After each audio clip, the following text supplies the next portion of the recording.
welcome to my kitchen.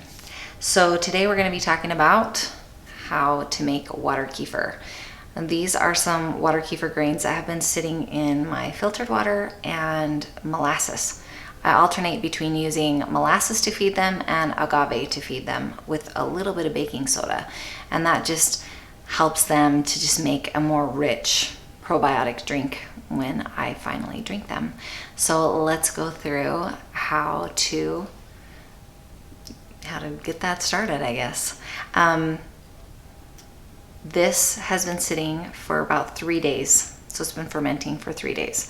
So after 3 days, this is what I do to start the next batch. Okay, so I'm just gonna open this up. And I just pour it straight into this little container.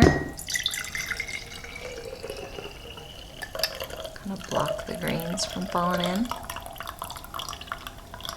And as you can see, the grains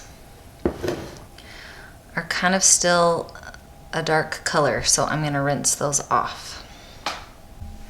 So I'm lucky to be able to have a reverse osmosis filter at my house, so I can just use water at home. I'm just going to fill this up and just set them here for, I don't know, just kind of throughout the day. I'm just going to rinse them a few times. So this will be my first rinse. We'll just leave them here for a little bit, and what you'll find is that things will kind of start to settle. You'll pour that off again, do it a couple more times to just get their color back to being clear again. Okay, so I've rinsed my kefir grains a few times until they're a lot lighter in color, and now I'm just going to add some filtered water, just about a cup. Remember, you can actually make quite a large, like you could get a very large container, even like a gallon, and drink that throughout the week once it's fermented in whatever fruity flavor you like. I just usually always put whatever kefir we have in our morning smoothie, so I don't need a giant batch of it. So for this one, instead of using 2 tablespoons of molasses, I'm going to use agave. Just 2 tablespoons of agave. And then a little tiny sprinkling of baking soda. And you kind of mix it. It's all incorporated. And you're just going to seal this up and let it ferment for 3 days.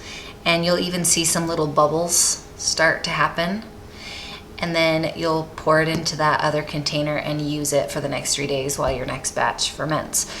I got my kefir grains, it's called Sun Florida Water Kefir off of Amazon. And they have all these little informational index cards with recipes and tips on how to give your kefir grains a rest and how to give them an extra boost and all this extra stuff. So if you are interested in kefir grains, I recommend starting with that brand, and they just give a whole lot of information to help you have success when you're first starting out. So that's how you make water kefir.